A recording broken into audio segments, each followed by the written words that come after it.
कई बार ये सवाल पैदा होता है कि क्या वो मुझे सुन सकते हैं जब मैं वहाँ जाता हूँ, क्या वो मुझे महसूस कर सकते हैं जब मैं वहाँ जाता हूँ। और मैं चाहता हूँ कि हम इस मैं तुम्हें कब्रों पे जाने से मना किया करता था, लेकिन फिर बाद में नबी सल्लल्लाहु अलैहि वसल्लम लेकिन अपनी कब्रों में मौजूद होते हुए वो कितना या किस हद तक सुन सकते हैं।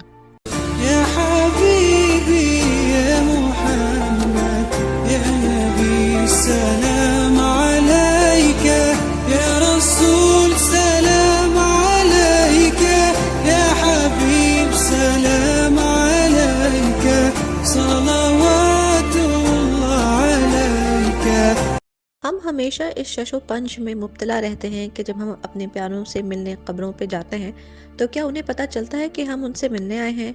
हम उनसे बहुत सारी बातें करना चाहते हैं, उनसे बहुत कुछ कहना चाहते हैं, तो क्या हमारी कही हर बात उन तक पहुंचती है या उन्हें कभी पता ही नहीं चलता।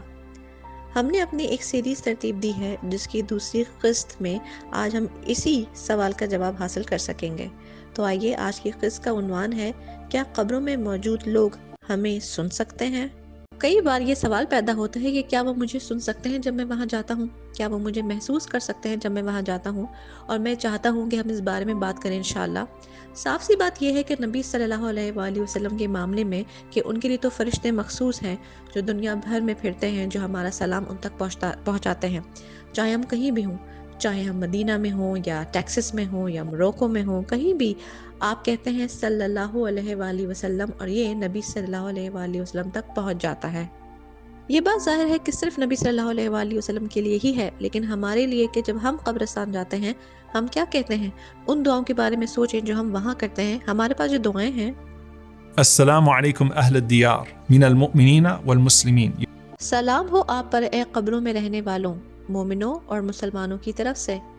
तो आप एक जनरल सलाम कब्रिस्तान में सबके लिए करते हैं। व इन्ना इंशाअल्लाहु बिकुम लाहिकून, और हम जल्द ही आपको फॉलो करने वाले हैं। आप हमसे पहले आने वालों में से हैं और हम आपके बाद आने वालों में हैं। और इस हदीस को काफ़ी दोहराया गया है, तो आप लोग पहले जाने वालों में से हैं, आप हमसे पहले गए और हम जल्द आपको फॉलो करने वाले हैं। नस्अलुल्लाह लना व लकुमुल आफिया। हम अल्लाह से मग़फ़िरत मांगते हैं अपने लिए और आपके लिए। तो आप इस सेंस में हकीकतन उन लोगों से डायरेक्टली बात ही कर रहे होते हैं। सही, आप कब्रिस्तान में दाखिल होते ही उनको सलाम कर रहे हैं। हम ये बात जानते हैं कि जब हम नबी सल्लल्लाहु अलैहि वसल्लम की कब्र मुबारक को विज़िट करते हैं, हम कहते हैं अस्सलामु अलैकुम या रसूल अल्लाह। हम नबी सल्लल्लाहु अलैहि वसल्लम पे सलाम भेजते हैं और फिर हज़रत अबू बकर रज़ियल्लाहु ताला अन्हु को सलाम और फिर हज़रत उमर रज़ियल्लाहु ताला अन्हु को सलाम। तो एक बार फिर ये सवाल आता है कि क्या होता है कब्रिस्तान में जाने की क्या वैल्यू है, वहाँ जाके सलाम करने की क्या वैल्यू है। क्या वो सलाम सुन सकते हैं, क्या वो हमारी मौजूदगी महसूस कर सकते हैं।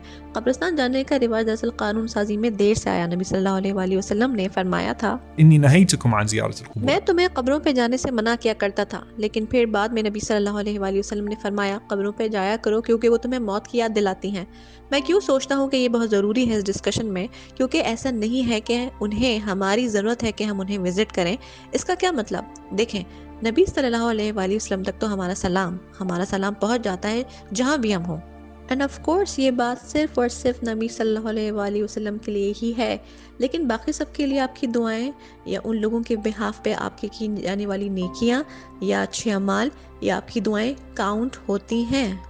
कब्रिस्तान में की जाने वाली दुआएं हर उस दुआ से बेहतर नहीं है जो आप अपने घर पे करते हैं। वो अच्छे अमाल जो आप उन लोगों के बिहाफ पे करते हैं वो कहीं भी रह के किए जा सकते हैं, और वो लोग इन्हीं चीज़ों की सबसे ज़्यादा ज़रूरत में हैं किसी भी चीज़ के मुकाबले में। और इससे हमें ये बात समझ में आती है कि वो वाहिद वजह जिसकी वजह से खबरों पे जाने की जो पाबंदी थी उसको हटाया गया, वो हमारे खुद के फ़ायदे के लिए थी, ना कि उन लोगों के लिए जो इंतकाल कर गए, बल्कि हमारे लिए कि जब हम कब्रिस्तान जाते हैं तो अपनी मौत को याद रख सकें। लेकिन ये बात भी याद रखने वाली है कि जब अमर इब्न आस रज़ियल्लाहु ताला अन्हु का इंतकाल हो रहा था तो उन्होंने अपने बच्चों से कहा था कि कब्रिस्तान में थोड़ा रुकना ज़रूर, ताकि मैं तुम लोगों की मौजूदगी की वजह से थोड़ा इत्मीनान महसूस कर सकूं जब तक कि अल्लाह के फरिश्ते मेरे पास ना आ जाएं।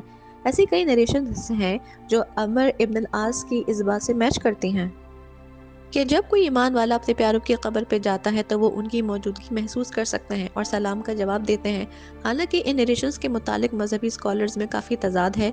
पॉइंट ये है कि हम कब्रिस्तान जाएं, उन्हें सलाम कहने, उनके लिए मग़फ़िरत की दुआ करने, चाहे वो हमें सुन सकें या नहीं, और ख़ुद को मौत की याद दिलाएं, इस बात को जानते हुए कि आपकी दुआएं और नेक अमाल उन तक पहुंचते हैं चाहे वो कहीं भी हों।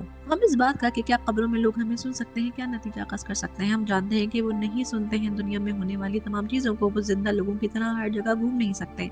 کہ ہر جگہ جا سکیں اور سب باتیں سن سکیں، لیکن اپنی قبروں میں موجود ہوتے ہوئے وہ کتنا یا کس حد تک سن سکتے ہیں؟